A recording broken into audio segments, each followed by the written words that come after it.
Chapter 1 Bosk of Finrad. Today is the day. I will make it into the Adventurers Guild today, Bosk said to himself as he laced up his worn boots. I'll make the sisters proud of me. Bosk had grown up in a small orphanage on the edge of Finrad, a medium-sized human kingdom. Bosk was a tall, green half-orc who stuck out wherever he went. His long red hair didn't help much either. Bosk, hurry up. You don't want to be late again. That would make it 3 years in a row, a voice yelled from the hall. Bosk stood up from his small bed. He had outgrown it 4 years ago, but he didn't mind. It was familiar, and that was more than enough for him. Bosk looked around his room one last time. It was small, no more than 7 feet square. He smiled as he thought back to all the memories in the room. He had accidentally put countless holes in the walls while he practiced his strikes. This year he knew for sure that he would make it. I just put my boots on, Bosk yelled back as he opened the door. Well, there's no reason to yell. Your voice carries, you know. Bosk was shocked by the small sister standing before him.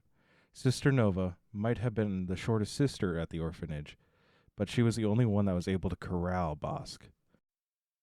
Now, I need to check your Gabison.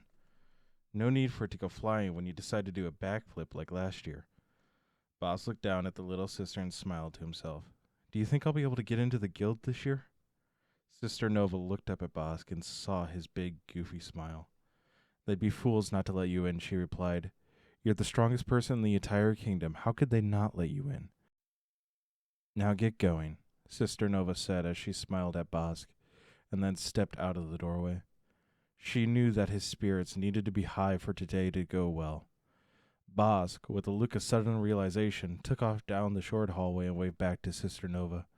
I will buy everyone a big new home after I get in. And with that, Bosk was through the front door and on his way to the keep for the exam. Please make it. They're going to turn you away if you come back, Sister Nova whispered as the door slammed behind Bosk. She wanted to tell him, but she didn't have the strength to tarnish his smile. As Bosk made his way through the lower level of Finrad, he couldn't help but start skipping with glee. He knew there was no way for him to fail the exam this year. He had put too much effort into preparing for him to fail this year. Good luck today, Bosk, a small elderly man yelled to Bosk as he opened his store. Thank you, Mr. Jock. I'll be sure to tell the other adventurers where to get the best Gabasons, Bosk called back. His skipping had turned more into a light jog as the excitement was starting to make his blood warm.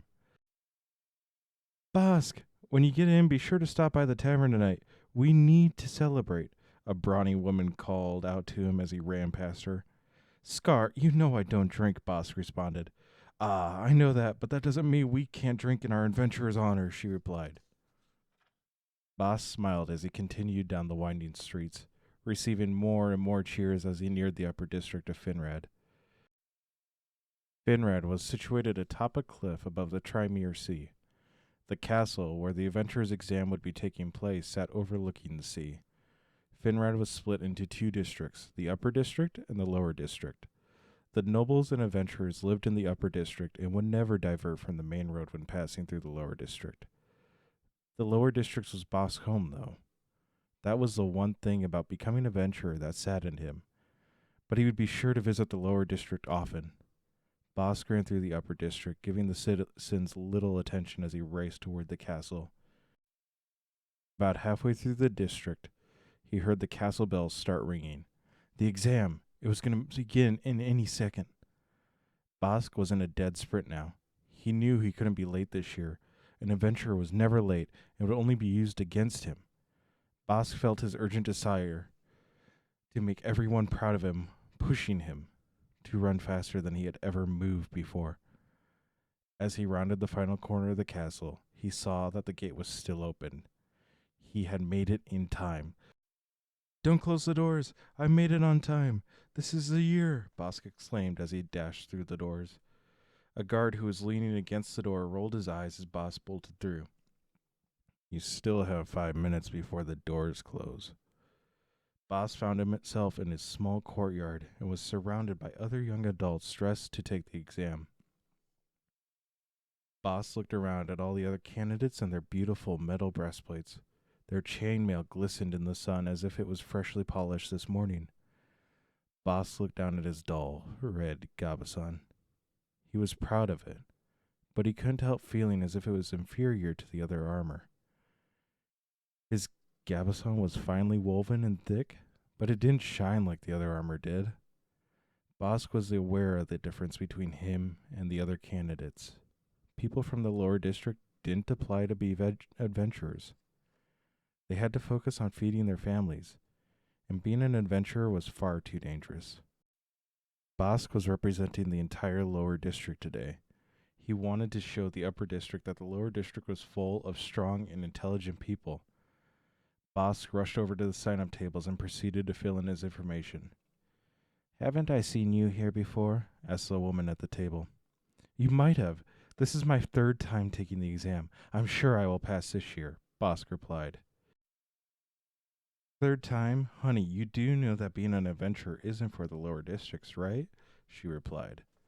"Well, I guess I'll just have to prove you wrong," Boss said with a coy smile as he finished filling out the paperwork. Once registration was closed, groups were formed and then posted, with numbers corresponding to different sections of the courtyard. The exam focused on a plethora of physical tasks and combat. Candidates were judged by how well they worked together with their fellow candidates and how well they fared. Bosk, familiar with the exam, knew being quick to make friends with his assigned group was essential. Each group was made up of 5 candidates. The other candidates in Bosk's group were all taking the exam for the first time, and their names appeared on the board as such. Group 4. Adam Silverflow, 17, son of Theodore Silverflow, Royal Guard of Finrad, first attempt. Clara Finrad, 17, magic-imbued daughter of Queen Amelia Finrad, first attempt. Bosk, 15, orphan, half-orc, third attempt. Alfred Sofield, 17, son of Maxwell Sofield, advisor to the Queen, first attempt. Heinrich von Schwan, 17, son of Richard von Schwan, Grandmaster Knight of Finrad, first attempt. This year's group seemed different to Bosk. It was as if this group had been chosen to give him the best chance at succeeding. He felt as if the influence that his fellow candidates' names carried would guarantee him a spot in the guild if he performed well today. Bosk made his way over to the gathering area for Group 4. They had 30 minutes to become acquainted and assign roles among their groups. As Bosk arrived at the spot, the other 4 members were already gathered and talking with each other. "Adam, are you sure we're going to pass with our 5th member?" Heinrich asked. Heinrich was the second smallest member of the group and had a bow slung over his shoulder and a small dagger on his belt. By the look of him, you wouldn't guess that he was the son of a Grandmaster Knight. His hair was thick and golden blonde. His face was slender. His frame was just as slender, and his chin came down to a point. "Well, as long as he knows how to handle his rage, we should be fine. The last thing we need is one of our party members taking us out," Adam Silverflow responded. As Bosk approached, he noticed as the group seemed to be centered around the charming boy in the center. He had strong shoulders and stood about 6 feet tall with short brown hair. You could tell he came from a wealthy family, as his armor was properly shined and polished. Bosk marveled at Adam's dark chocolate-colored skin. It seemed to shine in the sun. "Hello there, my name is Bosk, and I'm so excited to get to take the exam with all of you today," Bosk exclaimed as he neared the group. "May I ask your name so I know who I'm protecting today?" Bosk didn't want to waste any time getting to know his group today. He was on time for once, and he wanted to make sure to use the extra time. "Boy, you are quite the chatter, aren't you?"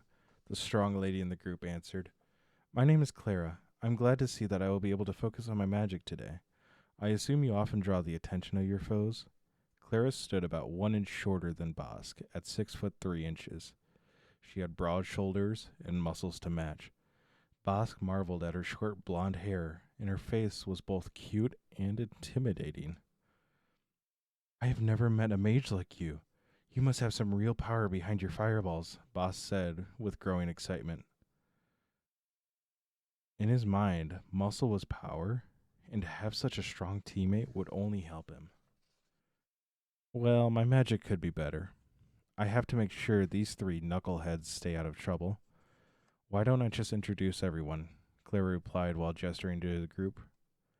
Knock yourself out, Adam said. The final member of the group nodded at Clara. Boss thought it was odd that he responded in this way. Boss could feel a sense of fear coming from him. All right, well, first of all, Clara said with a large gesture towards Adam, our fearful leader, Adam Silverflow, there is no battle he isn't willing to run away from. Adam glared at Clara as she laughed to herself. Someone has to take the high ground, Adam snapped back. Yes, usually that's the one with the bow, though, Clara said as she leaned and motioned towards Heinrich. This is Heinrich von Schwan. Some say he once slew the side of a barn. We have yet to see any proof of it, though. He is, however, quite adept at lifting special reports from our parents' offices. Boss let out a bellow of laughter and then motioned towards the final and smallest member of the group. So that must make you our cleric, then. How many miracles a day are you up to? The final member just looked at Bosk with their eyes wide open and stared, moving his hands in different formations. His name is Alfred Sofield, and yes, he is our cleric. He is selectively mute and can only whisper prayers. We all worked out a sign language that we can use to communicate with each other, Clara said in a calm, slightly somber tone. I am sure you will pick up on it quickly. Just know that Alfred will always have your back if you have his. Alfred wore plainer armor than the others. His hair was matted and the longest of the group. His mouth seemed to rest in a shallow frown. It confused Boss that Alfred didn't have a better equipment and better kept hair, given his father worked in the castle. Bosk wanted to see what Alfred's smile was like amidst the thousands of freckles on his face, so he said enthusiastically, Oh, I will always protect my party members. I am the strongest in the city after all. What type of person would I be if I didn't use that to protect others? Boss smiled at Alfred. I'll be sure to learn quickly to make sure that we can both succeed. Alfred smiled back and put his open right hand over his chest. That means thank you, Adam interpreted. You seem to be very jubilant for a half-orc. My father has told me about the ferocity of half-orcs in battles.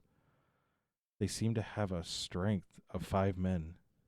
Do you reserve your rage for battle? Rage? I'm sorry, I don't follow. I was raised at the orphanage in the lower district since I was a baby. The nuns taught me to always smile and to share it, Boss said with a look of confusion on his face. I see. Well, this should be interesting then. Good to have you on the team, Bosk. Do you have a surname? Adam asked with an outstretched hand.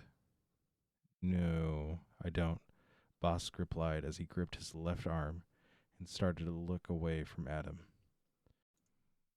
All is good. You are a child of the city, then. Boska Finrad.